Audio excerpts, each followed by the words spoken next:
मौलाना फजल रहमान के बगैर। जी, और फिर अगर चले मौलाना फजल रहमान के बगैर, वो भी सुनने में आया कि हाँ उनके बगैर, मगर फैसल वाडा क्यों उनसे मिलने के लिए गए, मुलाकात करने के लिए, जब उनके बगैर ही सब कुछ हो रहा है, तो फिर क्या जरूरत थी उनको मिलने की?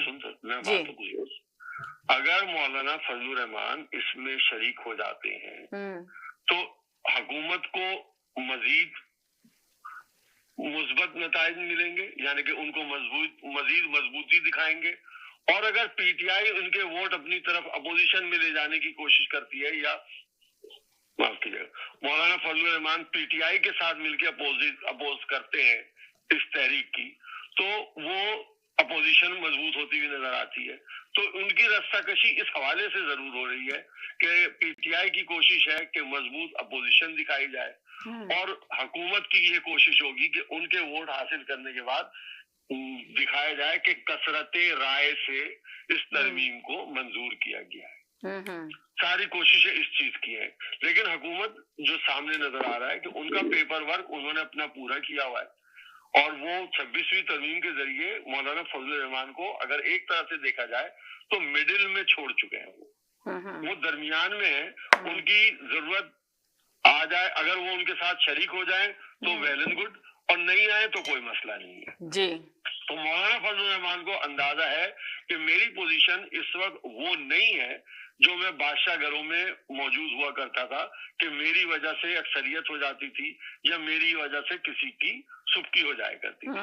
हुकूमत के नंबर जो 224 है वो इस वक्त उनके मुकम्मल हैं, वो इसको तरीके से पास करवा सकते हैं जो वो चाहते हैं। वो तो पास ऑलरेडी कह रहे हैं कि पास हो चुकी, पार्लियामेंट में जाने की जरूरत नहीं, तो बिचौर है जी।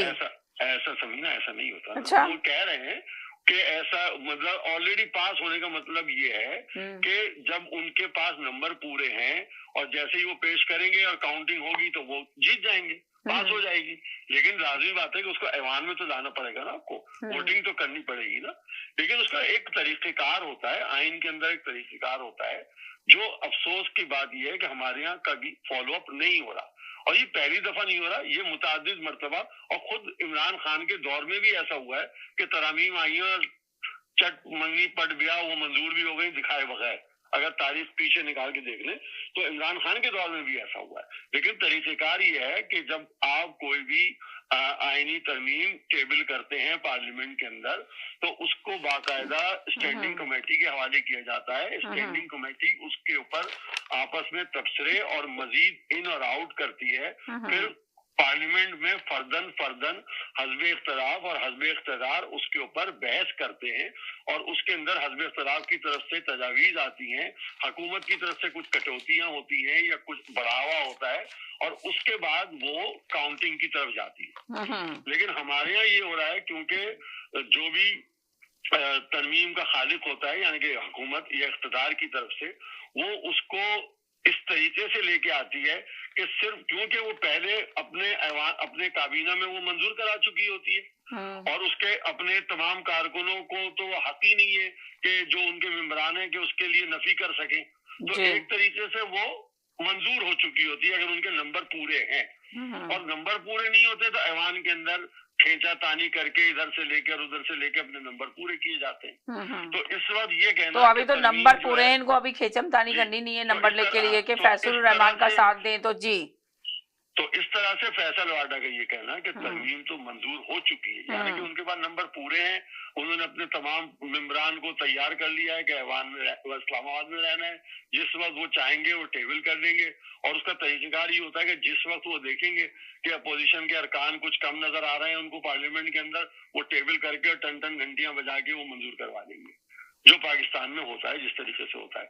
हमने ये भी देखा कि देखे ना फैसल वाडा ने सुहेल आफरीदी को क्या कहा, उन्होंने कहा कि अपना काम करें, अपनी कारकर्दगी दिखाएं, केपी के लोगों को जो परेशान है उनकी परेशानियां दूर करने की कोशिश करें, ये मौला जट की सियासत को छोड़ दें कि मैं इमरान खान को, वो इमरान खान के लिए नुकसान दें कि हम अपने लीडर के लिए ये करेंगे, हम अपने लीडर को बाहर निकाल के लाएंगे, हम अपने इश्क इमरान में अपनी जान को दे देंगे। तो कह लेगा वो मौला जट की सियासत छोड़े और काम करें।